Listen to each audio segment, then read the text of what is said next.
The Trudeau government is cheerleading a controversial United Nations initiative that has the potential to fundamentally change Canada.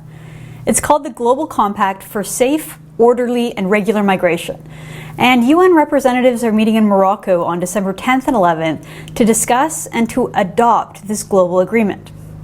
Now, it may sound like just another gathering of out-of-touch elites patting themselves on the back for their latest accomplishment. And the compact's text itself insists that this agreement is non-binding.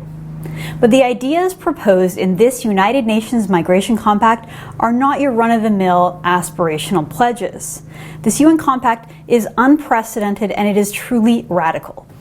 At its core, it seeks to make immigration a universal human right.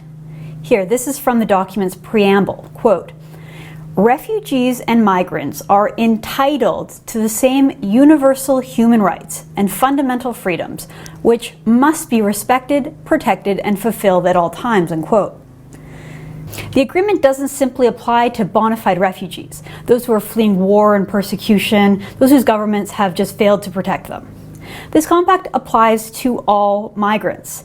It seeks to change international law and international norms on migration and to blur the distinction between bona fide refugees and all migrants.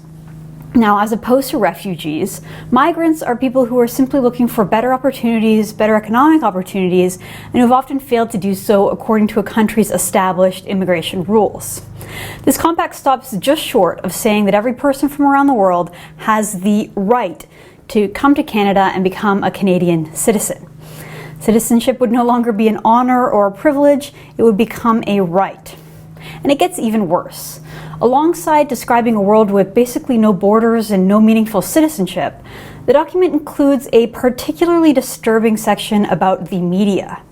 One of the guiding principles in this document is something that they call a whole-of-society approach to promoting mass migration, including the role of the media.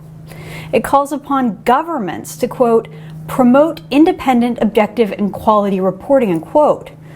But it also calls on governments to stop what it calls the, quote, "allocation of public funding or material support to media outlets that systematically promote xenophobia, intolerance, racism, and other forms of discrimination towards migrants," unquote.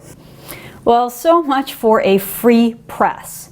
The UN wants governments to actively intervene in the media, to pick and choose which journalists are worthy of promoting, all based on a radical ideology and a far-left, open-border worldview. And if you oppose this type of radical thinking, well, you risk being labeled racist, intolerant, or xenophobic. After all, those are some of Justin Trudeau's favorite insults. The Conservative Party learnt nothing from the last election and the lessons Canadians taught them. They ran an election on snitch lines against Muslims. They ran an election on Islamophobia and division. And still, they play the same games trying to scare Canadians. The fact is, we always focus on the security of Canadians, and we always will. And they play politics of fear, and Canadians reject that.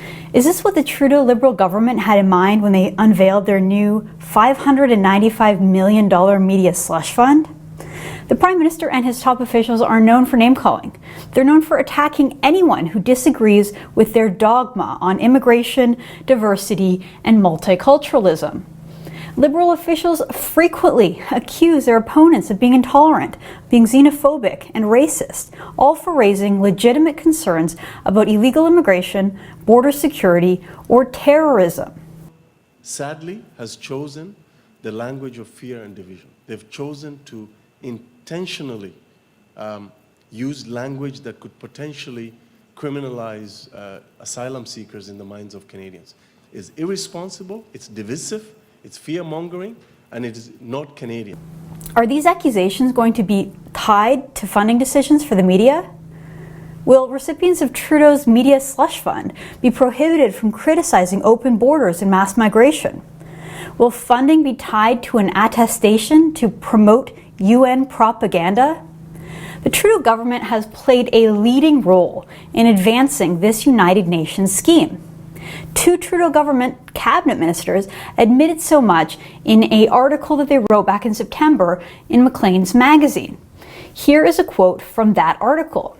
Quote, The UN's Global Compact on Refugees could be a game changer, and Canada is well placed to make it a reality, unquote.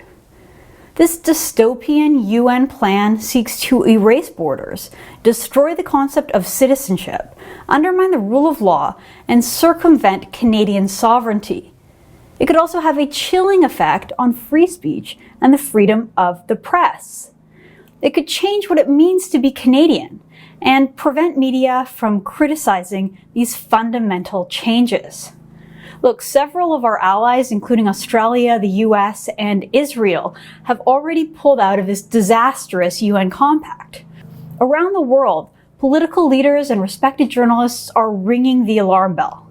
In Canada, however, the Trudeau government is welcoming this UN scheme, while most Canadian journalists are failing to inform Canadians about the radical changes on our doorstep.